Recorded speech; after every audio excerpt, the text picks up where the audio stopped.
Hola, ¿qué tal amigos? Bienvenidos a su programa El Cerebro y la Sexualidad. Yo soy Tere Díaz, médico especialista, y contamos hoy con la presencia de nuestro querido amigo e invitado, el doctor Eduardo Calixto, quien es médico especialista, neurofisiólogo y cuenta con un postdoctorado en la Universidad de Pittsburgh. Lalito, qué gusto, qué honor. Mil gracias por estar aquí. Es un honor para mí. Muchas gracias por la invitación. A ti por aceptar. Gracias. Amigos, hoy tenemos un tema interesantísimo, las mentiras. ¿Qué pasa en el cerebro con las mentiras? ¿Y cómo se relacionan las mentiras con nada más ni nada menos que la sexualidad? Lalito, quisiera yo preguntarte, primero que nada, ¿por qué no reconocemos inmediatamente cuando una persona nos está mintiendo? Es muy complicado en el sentido estricto que aunque hay estudios previos que indican que se puede detectar la mentira si uno desvía la mirada, si uno empieza a respirar más profundo, incluso hay pruebas de fisiógrafo que indican claramente que si una persona cambia su actividad cardíaca puede uno manifestar una mentira. Últimos trabajos publicados desde el 2010 a la fecha indican que esto es subjetivo, que realmente es muy complicado de detectar cuando alguien miente.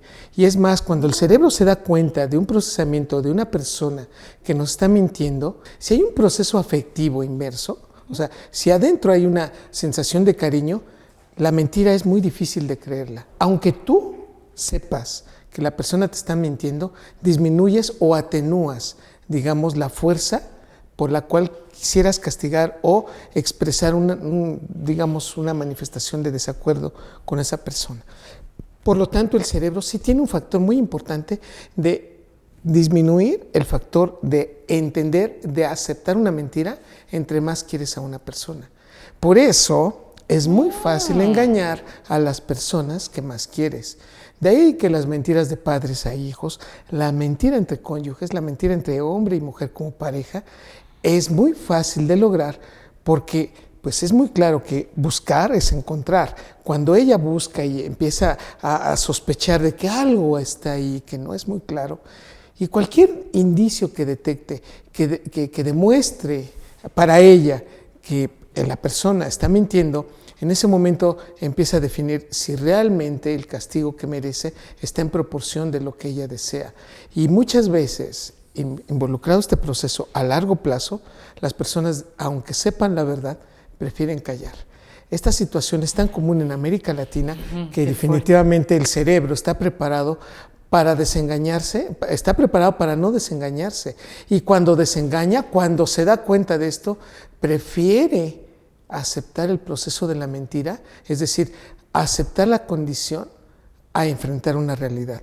En términos concretos, la velocidad para mentir de un cerebro humano ya se ha medido, Tere, y podemos decir una mentira cada 8 minutos. Porque ¿Cada 8 minutos? ¡Qué impresión! Y es muy notable que estos procesos a largo plazo, muy a largo plazo, empiezan a hacer que el hombre o la mujer se aficionen a este proceso y podemos aficionarnos a sentir o hacer la tendencia de ser mentirosos por placer.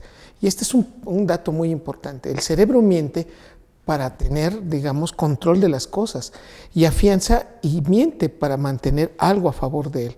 Miente por compromiso, pero también miente para sentirse seguro. Y ante esta condición, la mentira siempre es para salvaguardar nuestra integridad. Y esto, bueno, los hombres no somos los únicos que mentimos, no como género, sino como especie. Los felinos mienten mucho, los perros mienten mucho. Por ejemplo, los perros, un código que ellos tienen para rendición es enseñar el cuello para que se les muerda la yugular. Muchas especies, por ejemplo los Rottweilers, cuando enseñan esto y el otro está afianzado para ganar, ellos hacen el movimiento contrario para que con esta mentira logren matar a su contrincante, ¿no? En este sentido, pues como todo, el cerebro trata de mentir a favor de la especie, pero nosotros los seres humanos mentimos no solamente con actos, con palabras, con omisiones, y es por eso que también establecemos que los que mienten, y lo voy a decir con mucho cuidado, los que mienten es porque son inteligentes. La mentira trae un valor de inteligencia previo, trae una circunscripción de que quien mente está elaborando argumentos que están muy bien cuidados. Ahora, es obvio que hay de mentiras a mentiras, pero está muy claro que los mentirosos lo hacen para subsistir en el sistema. O sea, ¿qué hace un mentiroso? Se adapta mejor a las condiciones. Un mentiroso logra ser políticamente correcto. Cuando una persona se acerca y se ve, digamos, horrenda, con un suéter naranja, con rombos. Oye, no, ¿eh? Y le pregunta a alguien, oye, ¿qué tal se me ve el suéter? Y la persona, por ser políticamente correcta, y dice, no, bueno, es terrible, y tiene que mentir a favor de eso. Ah, se te ve muy bien. Ese tipo de mentiras socialmente están bien aceptadas. Una gente que, en este sentido, y lo voy a decir con mucho cuidado, la gente que no miente, políticamente, o sea, desde el punto de vista político, se va circunscribiendo, o sea, la van alejando, la van aislando. A ver, Lalito, en base a lo que tú estás diciendo, pareciera que la mentira en los seres humanos es natural. Sí, por supuesto. Es un fenómeno de adaptación del cerebro. Okay. Y además, te reitero, en ciertas condiciones es extraordinariamente bien vista. ¿Cómo le dices a alguien, oye, se te ve espantoso, esos zapatos no te quedan bien? ¿Te imaginas si yo llego y te digo, mi querida Teresa, los tenis que traes puestos se ven horrendos? Tú automáticamente dices, oye, ¿qué te pasa? Pero es la verdad, o sea, se ven horrendos. ¿Quién te está? Ajá. Y tú dices, claro, bueno, ante esa condición, las personas que están motivadas para decir siempre la verdad, socialmente son mal vistas. Y por esa situación, el mentir se convierte en un vínculo de adaptación social, de aceptación. Por eso cuando, y lo digo con también mucho cuidado, los políticos tienen una tendencia muy especial para hacer mentiras y dar mentiras con inteligencia. Y cuando les cachan, elaboran otras mentiras para tratar de atenuar la primera. Entonces, lo que estamos diciendo es que el cerebro humano está preparado para mentir, pero también está preparado para aceptar la mentira y entender la mentira como un concepto real a largo plazo. ¿Qué quiere decir esto? Y también con mucho respeto, lo digo para las parejas. Cuando una pareja acepta que el otro lo está engañando, sería caótico decir, sí, ya sé que me engañas. Prefiere no darse cuenta y prefiere darse una explicación distinta al evento. Muchas negociaciones y muchos de estos eventos se explican por qué hay relaciones que continúan aún sabiendo el valor de la mentira. Esto está interesantísimo, porque de aquí, bueno, viene cualquier cantidad de problemas, cualquier cantidad de divorcios. Hay quienes incluso se excitan cuando mienten. ¿Esto es así? Sí, por supuesto. Mira, estamos hablando que la mentira es un cambio del contenido de la realidad y de su interpretación. No solamente el que miente está elaborando procesos a nivel intelectual y modificaciones de interacción en el cerebro. Quienes mienten hacen un procesamiento para buscar y conseguir algunas cosas, algunos beneficios. Pero si esto lo trasladamos al proceso sexual, bueno, tenemos que contar algunas cosas que nos van a sorprender. ¿Cuáles son estas? Que cuando nosotros elaboramos mentiras durante el proceso del acto sexual, incrementamos mucho el factor de liberación de dopamina. ¿Qué significa eso? Si a alguien le digo, oye, te ves espectacularmente hermosa, esa ropa interior se te ve increíble. Aunque sean unos pantaletas matapasiones y el cuerpo realmente dices, esto no es cierto. La persona que está recibiendo esa información en ese preciso momento, incrementa tanto el factor de liberación de dopamina que modifica y genera cambios en sus movimientos corporales. Ya lo habíamos visto que en el sex appeal, por ejemplo, cuando tú te sientes observado, incrementas tus movimientos. Y esto es más para las mujeres. Sí, claro. Este es un proceso incluso de camuflaje, de atenuación y de cambio. Entonces estás tratando de mentir para tratar de mostrar otro tipo de cosas. Sin embargo, cuando esto se hace verbal y tú le dices, hoy te ves más hermosa que nunca, aunque tenga una pintada y esté completamente mugrosa, tú dices, no, realmente te llegas a creer este proceso e incrementa la excitación. Si ambos son, digamos, si tienen cuerpos no muy bellos, pero se empiezan a decir aspectos relacionados para tratar de incrementar la sexualidad, y tú sabes que no es cierto, pero te gusta en ese momento, abres una ventana y en ese periodo es tan crítico que le dices, me encanta los 20 centímetros de tamaño de tu pene. En ese momento tú sabes que no son 20 centímetros, pero es muy claro que eso incrementa la actividad sexual. Si él hace comentarios también a favor de estas situaciones, las mentiras hacen tanto generan tanto ese incremento de excitación que favorecen la actividad sexual. Entonces, si lo traspaso un poquito, por ejemplo, a los piropos, y cuando le dice a alguien, eso aumenta la autoestima, eso genera un claro cambio en la actitud. Y es muy claro que la gente nos gusta ante esa situación, que sí nos gusta que nos den mentiras, sabiendo que no son. Un hombre feo cuando le dices, oye, qué guapo eres, Y él dice, ah, caray, pero nunca me lo habían dicho. No, pero para mí me pareces muy guapo.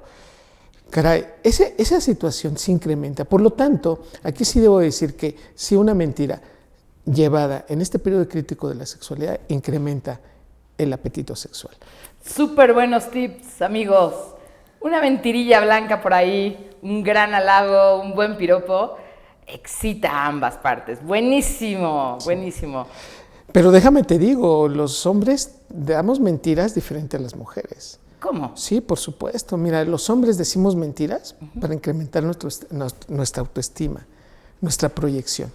Mira, por ejemplo, las mentiras que yo te podría decir es, ¿sabes qué? Tengo 35 años. ¿Sabes qué? Tengo un incremento, realmente mi miembro viril es mayor del promedio de los mexicanos. Entonces, ante esta situación tú dirías, ah, caray, yo estoy mintiendo para quedar bien yo. En cambio, las mujeres, la tendencia de mentir en el procesamiento de esta parte de la sexualidad, mienten, fíjate nada más, y de verdad, qué desequilibrio ante esto, no hay equidad. Las mujeres mienten para que ellos, los varones, queden bien. Entonces, las mentiras de las mujeres es, ¿te gustó? Y aunque no le haya gustado, ella dice sí. ¿Verdad que son 20 centímetros? No, son 25. O sea, imagínate, ellas están mintiendo ante una situación para quedar bien ella, o sea, para que él se sientan bien a favor de esto. Entonces, si te das cuenta, las mentiras van muy relacionadas con el aspecto sexista. En ambas partes la mentira genera bien y genera un bienestar para los varones. Entonces, muchos de estos procesamientos en la interpretación y en el lenguaje corporal y en la conversación cotidiana es, oye, mi amor, ¿verdad que este coche nos va bien? No, mi amor, ¿te va bien a ti?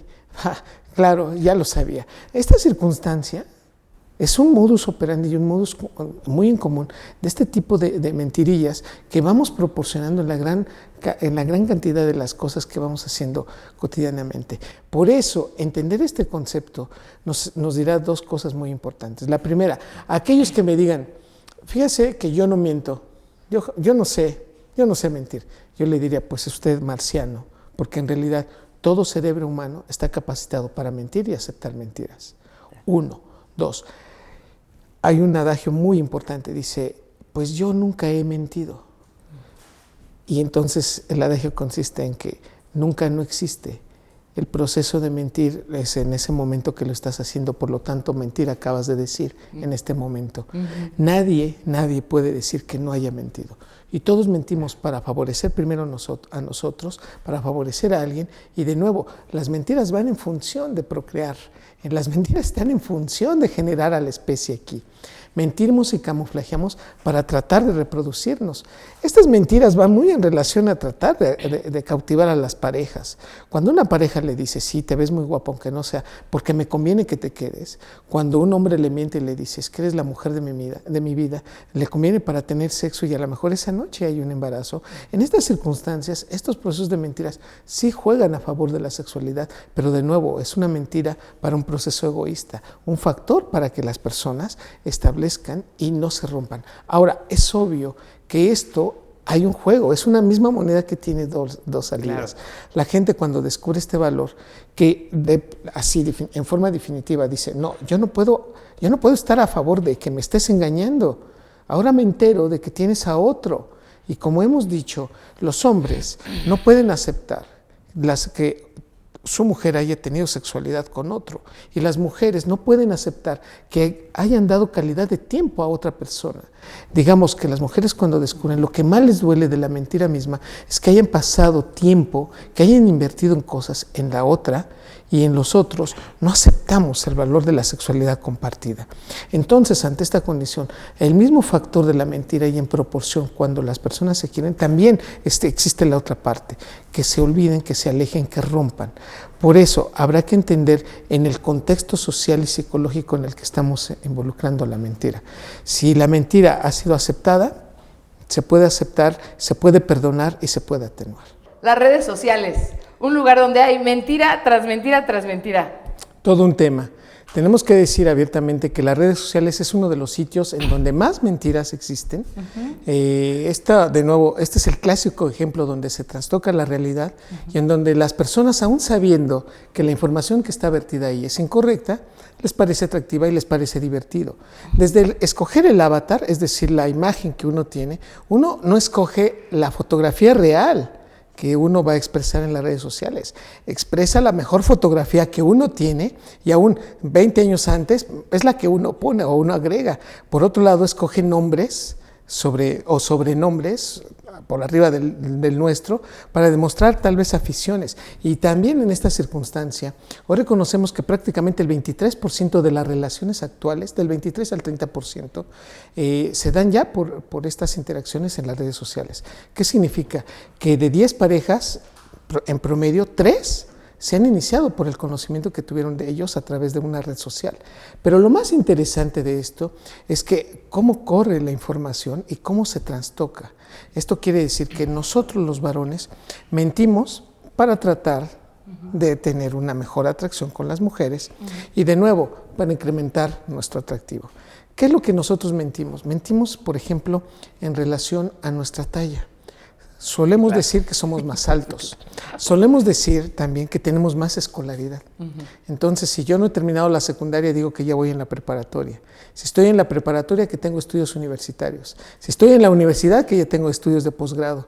Y si estoy trabajando, no solamente me pongo un grado mayor o 2 o 3.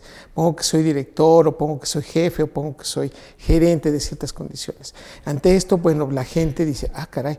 Uno cuando cree esa mentira, por ejemplo, la autopercepción de ese evento es fenomenal porque se incrementa el procesamiento, aumenta la autoestima y creérselo genera un procesamiento también de ir generando mentiras a favor de eso. Cuando ella lo conoce y dice, oye, pues yo te esperaba más alto, yo te esperaba con otras condiciones, obviamente es cuando te das cuenta que lo que había dicho no era totalmente cierto. ¿Qué dicen ellas? Las mujeres mienten en función de su peso y también de su talla. Suelen ser más delgadas, suelen tener más talla también. Ellas además suelen mentir en función también de su extracto social, suelen decir que tienen un extracto socioeconómico más arriba. Si tienen hijos, llegan a mentir sobre la paternidad y maternidad de los hijos. Esta situación, su estado civil queda también en un proceso para tratar de ser, digamos, disponibles a las personas. Esto es en ambos, en mujeres y en hombres. Pero también se da muchísimo más en el caso de las mujeres. Esta circunstancia es muy común porque en las redes sociales prácticamente la interacción es de este tipo. Generamos mentiras para atraer, generamos mentiras para creernos un perfil que no conocemos, pero eso al cerebro le pasa totalmente y en profundamente atracción. Le es extraordinariamente atractivo mentir, le es extraordinariamente y así atrayente hacer eso y mantenerlo, bueno, se convierte por momentos en adicción.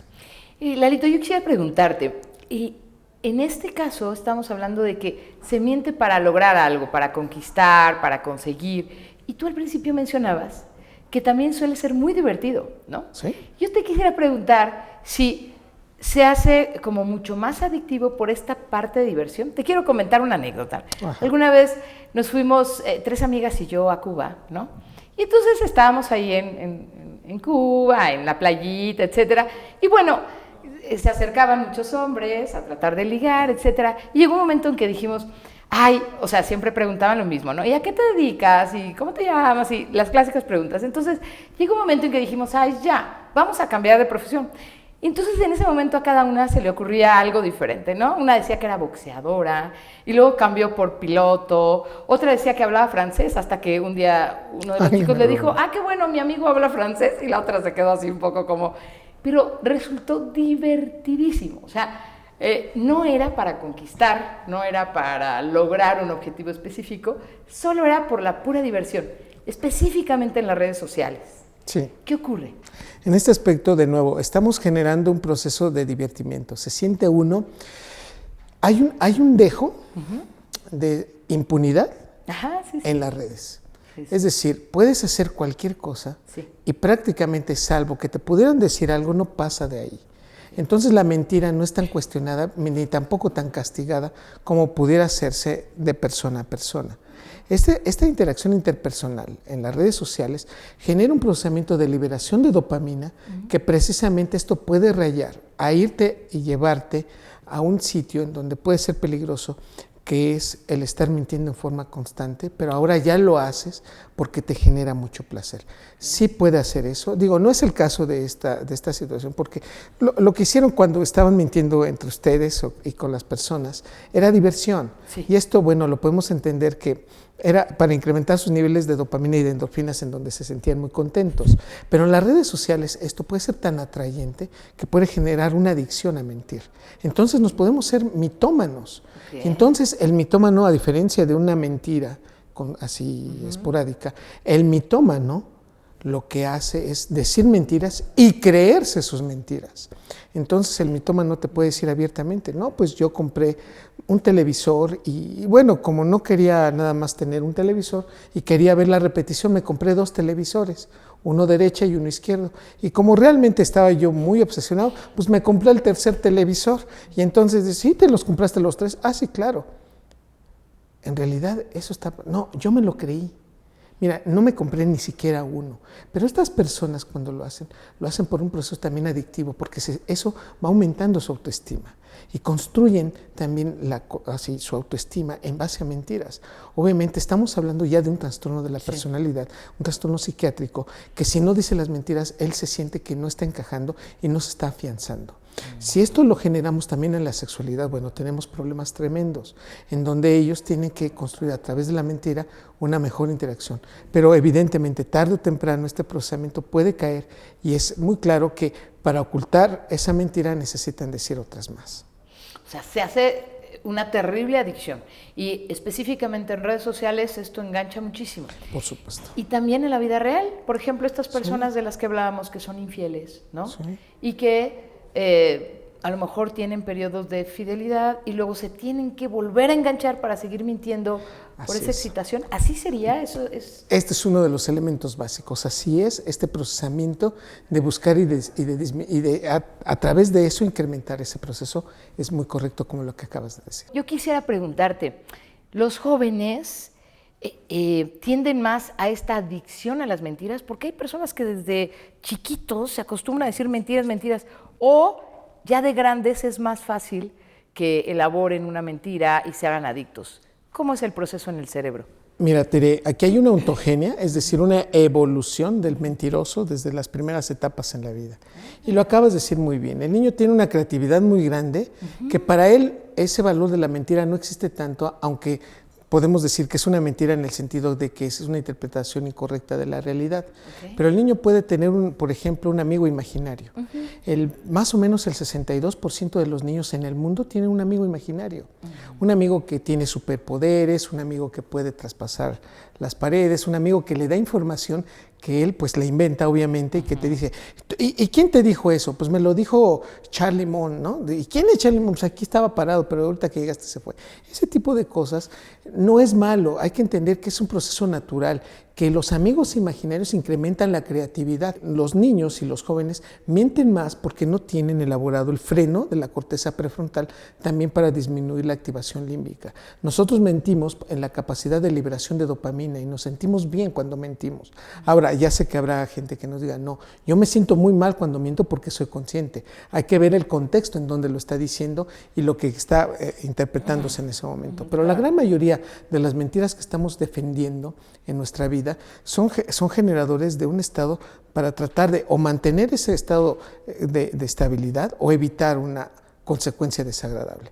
Por eso, los que mienten siendo jóvenes, en ese sentido, es porque tienen inmadurez cerebral, en el sentido estricto de que cuando vamos creciendo y vamos evaluando mejor las cosas, decimos, es que mejor te digo la verdad porque ya sé que si no te la digo ya sé cuántas consecuencias puede haber por esto. Claro. Entonces, el valor del efecto adverso y de las cosas desagradables que también llevamos en la vida son suficientes para indicar el fin de una mentira y de un engaño.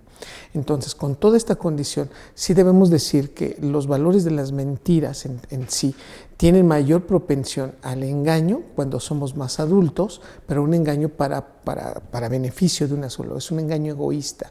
Okay. Cuando son muy jovencitos, el valor de la mentira es solamente por diversión y tratar de quedar bien con otras personas, sin llegar de nuevo a ser circunscrito y a ser determinista. Esta es una forma muy general de cómo se hace estos fenómenos en diferentes etapas en la vida. Y platícanos, Lalito, a nivel cerebral, ¿qué sustancias se liberan y qué pasa exactamente en el cerebro cuando hay mentiras o cuando la persona miente? Sí, mira, por ejemplo, si la mentira es necesaria, es decir, ¿dónde estabas? Dime si estabas aquí el día de ayer a tal hora, sí. Y entonces tu cerebro tiene un estrés tan elevado que cuando tú haces eso y disminuyes y sabes que dependiendo de tu respuesta se va a tranquilizar todo eso, liberas dopamina. Dopamina. Este neurotransmisor, de nuevo, que está involucrado en los procesos de aceptación, de gusto y de adicción. Y de placer. Y de placer. Si tú dices, bueno, ¿y cuándo este fenómeno se puede atenuar? Mira, el proceso incluso es diferente mentir en la mañana que en la tarde que en la noche. En las mañanas y en las tardes somos más propensos a mentir que en las noches. En las mañanas y en las tardes somos más propensos a mentir que en las noches. Sí, porque definitivamente es el estado, digamos, físico y habitual que tenemos los seres humanos de convivencia. No por un hecho de que así siempre sea, ¿no? Ahora, en la noche, en la intimidad, ya dijimos que la sexualidad medir esto, pero también ya es una propensión a mentir para incrementar la sexualidad. Y bueno, esta circunstancia es muy importante porque en la vida, si nosotros lo vemos a nivel cerebral, estos estados, bueno, pueden cambiar, ¿no? Cuando hay patologías, pero en términos generales, trastornos de la personalidad específicamente, ¿no? Procesos depresivos no van a tener estos aspectos. Lo que sí tengo que decir a este punto es que algunos trastornos también de la personalidad pueden estar involucrados para decir mentiras. Por ejemplo, las neurosis y la psicosis son también trastornos de la personalidad muy relacionados al estado de mentira y de estar mintiendo en forma constante. Ok. Oye, Lalito, y así como mencionabas que en la mañana y en la tarde se es más propenso a mentir que en la noche, ¿hay alguna diferencia durante el mes, durante el año, que se mienta más, en hombres, en mujeres, no sé? A ver, lo voy a decir con mucho cuidado en este sentido. Las mujeres mienten más en el periodo que está en los estrógenos elevados, es decir, antes de la ovulación, e incluso en la ovulación misma. Si ella va a ligar, si ella se va a entregar a alguien, es más tendiente a mentir antes de la ovulación que después de la ovulación. Y esto es también por fenómeno de intercambio recíproco de la sexualidad. ¿Hacia dónde va esta observación? Y miren qué interesante. Una mujer es más fácil que caiga en una adicción durante el periodo estrogénico, durante el periodo de la ovulación, porque más libera la dopamina. Entonces, antes de la ovulación está liberando mucha dopamina. Por eso la mujer, cuando está cerca de este periodo, ve hombres, los huele y dice, ese hombre es guapísimo. Y después pasa ese periodo y ya no lo es tanto. Y cuando ese hombre trata de ligarle, le dice, oye, sí, yo te quiero y acepto, y fíjate que yo soy la jefa de tal. Y después, ya que pasó todo ese proceso, pues no era así. Los hombres somos igual de mentirosos, igual de incrédulos en cualquier etapa del mes. Aquí sí te puedo decir que las mujeres sí cambian este proceso de acuerdo a su estado hormonal, a su estado emocional. Por eso en la primera etapa las mujeres son más inteligentes, más activas, ponen más atención, se convierten en los mejores cerebros del mes. Pero después de la ovulación disminuye este efecto, les da más sueño, se hacen más irritables, les da más hambre y tienen más retención hídrica. Por este simple cambio, a nivel del cerebro, las mentiras sí se dan más en la primera etapa del ciclo menstrual. Qué interesante. O sea, ve al hombre más guapo, es decir, se miente y miente. Por supuesto. ¿No? O sea, qué interesante. Sí, por supuesto. Y ante esta situación mucha gente diría, oiga, doctor, qué fuerte es esto. Pues es un fenómeno explicado a nivel hormonal a través del cerebro. Como un tip sería, si los chicos quieren ligarse a una chica, ¿no? Ojo, chequen cuándo es su periodo menstrual y en esta primera etapa, en los primeros 10 días, 11, 12, hasta 14, pueden tener como mucho más posibilidades, ¿no? Así que en la es. segunda etapa. Ese puede ser un muy buen tip, ¿no, querido? Por supuesto. Lalito, ¿esta adicción que se hace a la mentira está específicamente en el cerebro, en estos lugares de la sexualidad, o es una región diferente? No, comparten este proceso. Por eso contarnos una historia y a través de ella tratar de vivir una experiencia en paralelo funciona muy bien. Esto quiere decir que si vivimos la experiencia a través de nuestra mentira, nos sentimos interpretados y nos sentimos introyectados. Esa situación se mantiene así. ¿Quiénes mienten más, los hombres o las mujeres? Tengo que decirlo con mucho cuidado. Las mujeres mienten ¿de verdad? más. Y te voy a decir a partir de dónde se hace esta deducción. Un cerebro masculino y femenino que, pues, desde que están despiertos, contamos el número de palabras en el español, en el castellano. Una mujer habla de 25,000 a 32,000 palabras al día. Okay. Nosotros los varones no llegamos ni a 15,000 palabras. Hablamos de 12,000 a 15,000 palabras. Por esto la explicación de que ellas mienten más. Okay. Pero por otro lado, las mujeres pueden interpretar la mentira más rápido y detectarla también más rápido porque su cerebro está más relacionado con el proceso de interpretación del lenguaje. ¿Qué significa esto? Las mujeres tienen una característica que nosotros los varones la tenemos muy baja. Es la interpretación de cómo dicen las palabras. En este fenómeno de la prosodia. La prosodia la detecta muy bien la mujer, por lo tanto, nosotros un sí es lo mismo que un sí, sí, sí. En cambio, si yo te digo no, ustedes las mujeres dicen no, pues no, no. Ustedes dicen no, es que fue diferente. Claro. Bueno, para nosotros este proceso lo tenemos muy disminuido, muy cambiado. ¿Por qué? Porque no tenemos el área cortical igual de conectada que ustedes para la interpretación de la prosodia. Y ante esta situación, ese factor sí queda muy claro que las mujeres, porque dicen más palabras en un día, sí están más preparadas para mentir, pero también están preparadas para atender mejor y evaluar la mentira a la primera de cambio. Y tomando ese punto, Lalito, mencionábamos al principio que no siempre es fácil detectar la mentira. Y posteriormente, si esta mentira se hace muy prolongada, se puede dar por hecho que es una verdad, aunque sea una mentira, ¿es correcto? Sí. Y quiero poner específicamente el caso de la infidelidad, algo tan común, ¿no? Y tan frecuente. Un matrimonio, no sé, 10, 12 años de duración, ¿no? Y ella no lo ha cachado, ¿no? Y él jamás le ha dicho, te soy infiel, pero a lo mejor tiene una relación de 5 años, ¿no? Extra, en donde él ya se acostumbró a esta serie de mentiras, a tapar, lleva con una sola persona, ¿no? Un amante, 5 años, ¿no? Y entonces, en el caso de la mujer que empieza a ver cosas extrañas, dice, oh, se me hace que me está poniendo los cuernos. Y yo le voy a preguntar, ahora sí ya me cansé y le voy a preguntar. Y llega y le pregunta al hombre, ¿no? Oye, ¿me estás poniendo los cuernos? ¿Andas con alguien más? Y él, no, ¿cómo crees? El 89% lo dice abiertamente, no. Exacto. Me estás incriminando. Exacto. Me estás diciendo algo que no es cierto. Sí. Dame pruebas. Y aunque las pruebas las ponga en la mesa, eso no es cierto. Lo que tú me estás diciendo, aunque su cerebro le está diciendo la corteza prefrontal, nos han cachado, el hipocampo no lo escondiste, la amígdala cerebral, tienes que negarlo completamente, los ganglios basales, niégalo. ¿Te imaginas? Es una conexión excesiva de toda tu corteza cerebral activa, ¿no? Y como el cerebro de la mujer en ese momento dice, no es cierto, lo que yo creía que no es cierto. Entonces se te revierte. Y en ese momento prefieres decir, ¿me juras que no es cierto lo que yo pensaba? Mi amor, ¿qué pasó? Me estás diciendo algo que no es cierto. Chiquita hermosa, por favor, confía en mí.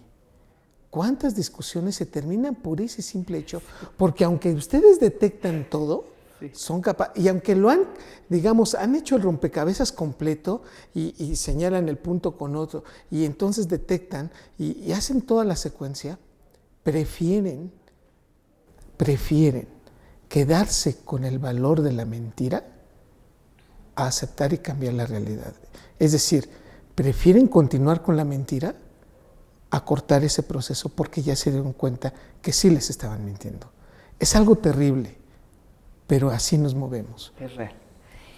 Oye, Lalito, ¿y qué pasa en ese mismo caso en el cerebro de la mujer? Porque hay muchas personas que después se obsesionan. Sí. Hay quienes se evaden y dicen, sí, bueno, me dijo que no pasa nada, yo le pregunté, me siento mal por haberle preguntado, porque además me dijo que lo estaba incriminando, se indignó, se enojó conmigo, yo me siento mal por eso y mejor ahí muere y lo hago de lado.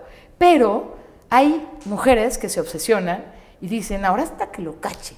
Claro. Y están mañana, tarde y noche obsesionadas por agarrar la mentira. ¿Qué pasa en el cerebro de esa otra mujer? No, bueno, aquí existe un proceso de obsesión ya. Primero habría que analizar porque evidentemente está involucrando ya cambios neuroquímicos a nivel cerebral. Aquí hay un punto muy específico. Hay una disminución de la serotonina. Okay. Y también esto va relacionado con un estado de tristeza. Quienes se enfrascan en esta obsesión de, no, ahora hasta que lo encuentre, y ahora lo persigo, y ahora le huelo la ropa. Y claro, le ponen luz, sí, le ponen contraluz a la ropa interior, luz violeta, para ver si hubo eyaculación. Bueno, usted me dice, ¿con qué tipo de pacientes? Así son. O sea, llegamos a un trastorno que a esto se va a una obsesión y a una compulsión. Y entonces generan ideas y generan toda una historia que es necesario creerla, porque ahora se obsesionan tanto que pasan y transgreden a la libertad del otro. Ahora estamos hablando que este ya es un trastorno de la personalidad, hay que tener cuidado. La gran mayoría de nosotros así nos comportamos hasta antes de llegar a este trastorno. Pero ahora entendemos que hay personas que les disminuye la serotonina y les cambia la liberación de dopamina y noradrenalina, que esto se convierte en una obsesión. Y dice, no, sí me engaña, y hasta que le encuentre la cacha. Y obviamente el que busca encuentra.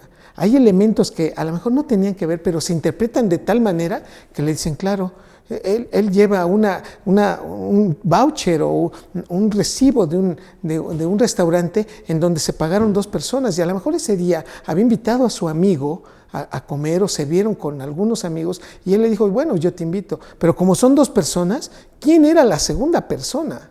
Y entonces era una mujer, de verdad, así, por default. Ante estas circunstancias sí estamos involucrando y estamos diciendo que esto ya va más en relación a la mitomanía, pero también a personas con obsesión. Entonces imagínate la unión de un mitómano con una obsesiva compulsiva. No, bueno, y una bomba ahí. No, es una bomba de tiempo, claro, que finalmente, si no se sabe entender, son circunstancias que se rompen y son parejas que no duran. En un segundo, Lalito, nada más dinos, ¿qué le pasa al individuo cuando disminuye la serotonina? Se hace obsesivo, se hace triste y genera una compulsión de que todo tiene que pasar como él lo quiere creer. Todo tiene que pasar como él lo quiere creer. Si las mentiras, cuando son descubiertas, en ocasiones duelen tanto, ¿para qué mentimos los seres humanos? El cerebro humano miente por necesidad, por excitación, por afición. Entre más avanza la vida y el cerebro tiene más estímulos, sus mentiras son más elaboradas. Mentimos porque es un proceso de adaptación. Mentimos porque es un proceso de necesidad por momentos. Mentimos porque necesitamos mentir para poder tapar una mentira previa. Si tú me preguntas por qué mentimos, yo te diría abiertamente porque tenemos un cerebro hecho para hacerlo. Mentimos porque es una parte necesaria de nuestro cerebro para adaptarse. Sí, totalmente de acuerdo. O sea, un poco mentimos para lograr determinados fines, ¿no? Por supuesto. Y esto se puede hacer una adicción, ¿sí? ¿No? Se puede uno hacer afín a esto. ¿Qué frenos meterías, ¿no? Recomendarías para que una persona que lleva mucho tiempo mintiendo, una persona que lleva siendo mucho tiempo infiel, ¿no? Empiece como a cambiar este patrón, esta adicción, estas conexiones, estas sustancias que se secretan y pueda un poco como evitar esas consecuencias que sabe que tarde o temprano van a venir? ¿Qué recomendarías, Lalito? Bueno, es que esta pregunta tiene un doble filo, o sea, tiene una doble respuesta. Si no hay un conflicto, okay, y el conflicto empieza contigo, okay, ¿por qué tendrías que quitarlo? O sea, si ahora yo me llevo excelente bien con mi esposa y tengo una excelente relación con mi amante, ¿cuál sería el factor para quitar esto? Y digo, ya sé que en este momento van a decir, oiga, qué equivocado está, solamente se puede amar a una persona. No, el cerebro puede amar a 2 personas al mismo tiempo. Okay. Entonces, está muy complicado en este sentido porque, salvo que tenga un conflicto, ahora sí viene la recomendación. Si no tiene un conflicto, lo felicito, siga por ahí. Digo, finalmente está teniendo una situación que ya está adaptado a eso. Perdón que te interrumpa, Lalito, pero ahí, sí, por ejemplo, ¿no? A lo mejor tiene un amante y tiene una excelente relación con la amante, pero sabe que si su mujer lo cacha, va a haber graves problemas. En primer término, al margen de si termina o no el matrimonio, ella va a salir lastimada. A ella le va a doler, sus hijos se van a enterar, la imagen paterna de los hijos se deteriora. En fin, o sea, todo esto el individuo lo sabe. Sí, está latente. Pero si no hay conflicto... En ese momento no lo han cachado. No, pues no se va a mover, pero ahora, si empieza el conflicto, y entonces ya empieza una posibilidad y hay un riesgo, entonces si tú me preguntas qué hacer, ahí evidentemente es tratar de salvaguardar, darse una adecuada explicación y poner y jerarquizar los problemas. Jerarquizar. Entonces en ese momento me dice, te puedo decir qué le conviene más. Hay gente que dice, no, pues a mí no me conviene divorciarme en este momento porque me van a quitar la mitad de la casa, la mitad de mi salario, tengo que, económicamente, si te das cuenta es el fenómeno económico, pero lo moral y lo social también debe de influir.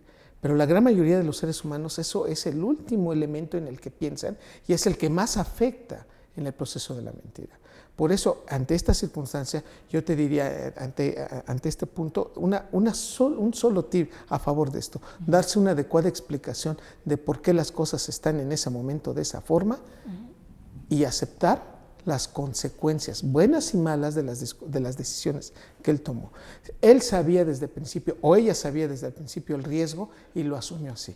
Tengamos que tomar en consideración que siempre debemos ser responsables de esa situación y aceptar las consecuencias y vivir con las consecuencias. Algo muy importante que estás comentando, Lalito, o sea, siempre que se dice una mentira, ¿no?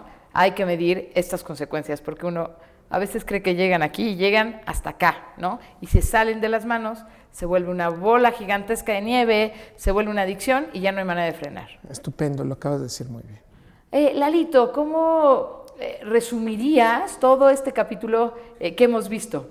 Pues yo diría que el cerebro miente por necesidad, hay una evolución de este proceso y es muy claro que hay que entender el valor de la mentira, hay que saber que es un proceso de adaptación y hay que saber cuándo se debe de mentir y cuándo no. Y cuando se dé la mentira, tengamos siempre el valor de las consecuencias de nuestras mentiras. Nos hacemos inteligentes mintiendo, hay que ser inteligentes controlando sus consecuencias. Así es, esto que acabas de decir, importantísimo, nos hacemos inteligentes mintiendo, pero también midiendo las consecuencias, ¿no? Sí, por supuesto. Hay que dar un enfoque también muy entendido de esto, de que el cerebro tiene capacidad para mentir. El cerebro es un órgano maravilloso que proyecta esto a favor de algo. Y hay que saber que si se obtiene, y hay que saber que si eso está en función, hay que medir las consecuencias. No siempre vamos a lograr las cosas que queremos y deseamos a través de mentiras. Es muy importante saber controlarlo y es muy importante saber que también los grados de honestidad completa son vistos antisocialmente, son como un fenómeno antisocial. Las personas que dicen las cosas como son, a veces se terminan aislando y a veces la misma sociedad los termina recluyendo. Es muy importante entender que la mentira hay que saberla sopesar, hay que saberla entender en su magnitud. No existe ningún cerebro que esté excluido de haber mentido en un momento en la vida. Y la mentira en el factor social, en el factor sexual específicamente, es un motivador. Claro, las verdades también hay que saber decirlas, ¿no? Porque si no también duele y lastiman, etcétera. Muy brevemente, Lalito, para cuando una mentira es perpetuada y el cerebro no quiere cambiar y prefiere apegarse a la mentira, en un segundo nada más, dinos, ¿qué recomendarías para que este patrón cambie y la mentira pueda verdaderamente ser hecha mía, ¿no? Sí. Y pueda yo ver la realidad? ¿Qué recomendarías? No, ver las posibilidades, los otros posibles escenarios. Es decir, ya mentí, pero ¿qué otras alternativas tenía? Siempre vamos a tener uno o dos esquemas distintos. Entonces, decir, ya hice esto, pero ahora tengo que adaptarme al proceso más real, a esta condición que me obliga a lo legal, a lo específico, a lo que me mantenga en paz. Si una persona está a gusto con este factor, dejémoslo que se lleve en este sentido y que sea feliz con lo que él tiene. ¿Tus conclusiones, Lalito? Cerebro miente porque es inteligente. El cerebro se adapta porque lleva en un proceso ideal para hacerlo. Yo creo que la mentira como aspecto necesario, pero también como un proceso de saberla controlar en los momentos necesarios. Estupendo. Unas últimas palabras al auditorio. La sexualidad y el cerebro viven en el mismo espacio. Hay que cuidar a ambas. Lalito, 1,000,000 de gracias. Como siempre, un gusto, un placer, un honor haber compartido contigo. Muchas gracias por todos estos conocimientos. Amigos, qué buenos tips vimos en este programa. Les recuerdo que este fue su programa El cerebro y la sexualidad. Hasta la próxima.